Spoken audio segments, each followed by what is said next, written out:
सत साहेब भगत जी, सत साहेब। आप तो एक सतलोक टीवी 45 एवं 50 चैनल मालिक हो। अच्छा। और मालिक होके आप भी सतगुरुदेव रामपाल भगवान की शरण में गया, तो किस लिए गया? जाने का पश्चात आपका क्या क्या लाभ मिला? आप थोड़ा भगतजन को और जगतजन को सही ढंग से दया करके बताइए और हमें भी बताइए, हम भी सुने। आप तो एक चैनल का मालिक होके नाम लिया, तो आपका क्या क्या फायदा हुआ, लाभ होगा, दया करके आप बताइए। सत साहेब। सत साहेब भगत जी, सर्व भक्तात्माओं को सत साहेब, सर्व भगत जनों को सत साहेब।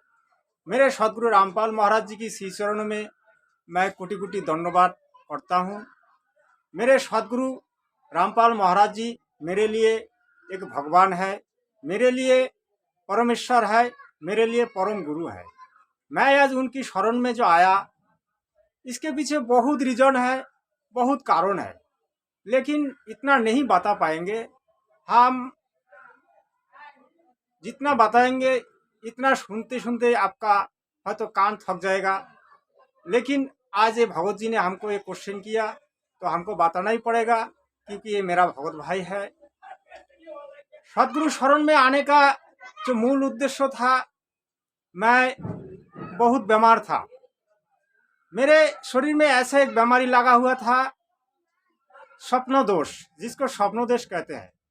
मेरे पिताजी पीछे 20 साल पीछे गुजर गए था।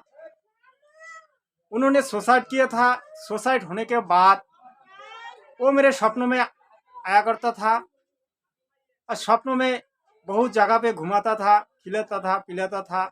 इसमें मेरा पेट खराब हो जाता था, मेरे शरीर में बहुत बीमारी लग गया था। तो मैंने बहुत सारा डॉक्टर के पास गया, झाड़ फूक करने वाले के पास भी गया, बहुत सारा झाड़ फूक किया हूँ, लेकिन मुझे कोई फायदा नहीं मिला था। फिर ये प्रणय भगत जी जो बेटा है, इस भगत जी ने एक मेरे को किताब दिया, जीने का राहो। जीने का राहो किताब पढ़ के मैं जो ज्ञान पाया कि इस धरती में एक अवतारी पुरुष आया है, जिसका नाम है जगत गुरु तत्वदर्शी संत रामपाल महाराज, जिसका शरण में आने से सब बीमारी काट जाता है, सब जो भूत प्रेत का जो दोष है वो सब भी काट जाता है। इन्होंने मेरे को फिर कोई चैनल पकड़ा दिया था, जैसे सतलोक टीवी, संत रामपाल महाराज जी, ऐसे बहुत सारा चैनल इन्होंने मेरे को पकड़ा दिया था मोबाइल पे। मैंने देखना शुरू किया। देखते देखते मैं जो रियल स्टोरी होते हैं, जो इंटरव्यू होते हैं, उसमें मुझे पता चला कि सदगुरु रामपाल महाराज जी से मंत्र लेने से जो भूत प्रेत का दोष है, जो आदि भौतिक दोष है, वो सब काटते हैं। उसके बाद इन्होंने मुझे लेके गया। कहाँ पर लेके गया था? ये जो जयपुर लोहा मंडी, ये लोहा मंडी पे लेके गया था।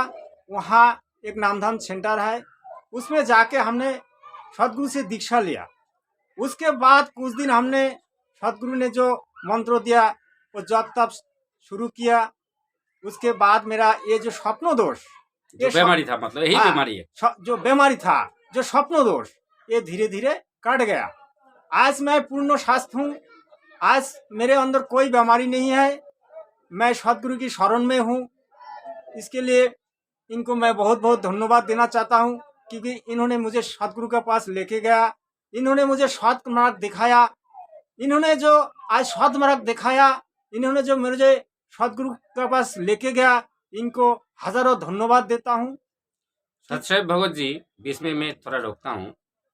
आपका कहने का मतलब आज से करीबन 20 साल पहले आपका पिताजी सुसाइड किया था। तो उसी का कारण आपका जो एक दोष हुआ, मतलब वही एक बीमार, जैसे सपना में रात को जो सोते हो, सपना में आते होंगे, नाना कुछ खिलाए होंगे, वही एक उसका कारण आपका मतलब वो बीमारी होता था। हाँ। तो आपका कहने का मतलब ये जो धरती में जितना भी मनुष्य देहोधारी प्राणी है, तो हर किसी का कोई ना कोई बीमारी तो लगा ही रहता है। हाँ।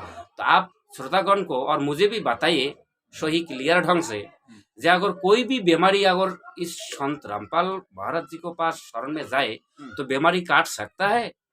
आपका जैसे काटा, आप एक बार क्लियर करके मेरी श्रोतागण को, भक्तबिंदु को बताइए तो आपका धन्यवाद। देखिए भाव जी, पहला तो आदमी के अंदर विश्वास होना चाहिए।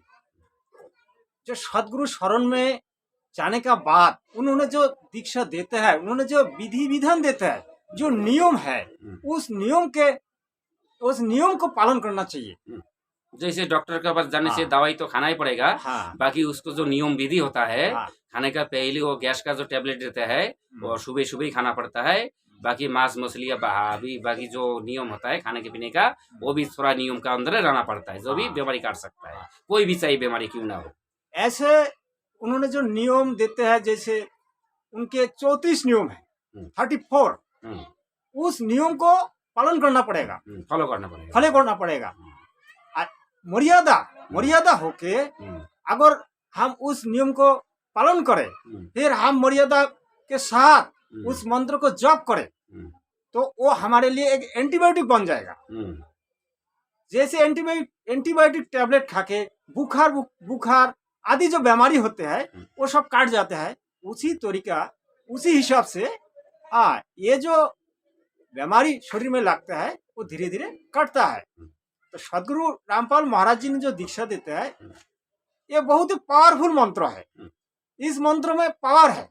जो भी आदमी के जो शरीर में जो बीमारी होते हैं, जो आदि भौतिक हो, दैविक हो, ऐसे जो बीमारी होते हैं, ये सब धीरे धीरे काटते हैं। तो मंत्रों बिना रामपाल महाराज जी कोई दवाई वगैरह भी देते होंगे कि नहीं जी, दवाई वगैरह नहीं देते हैं। उन्होंने दीक्षा देते हैं।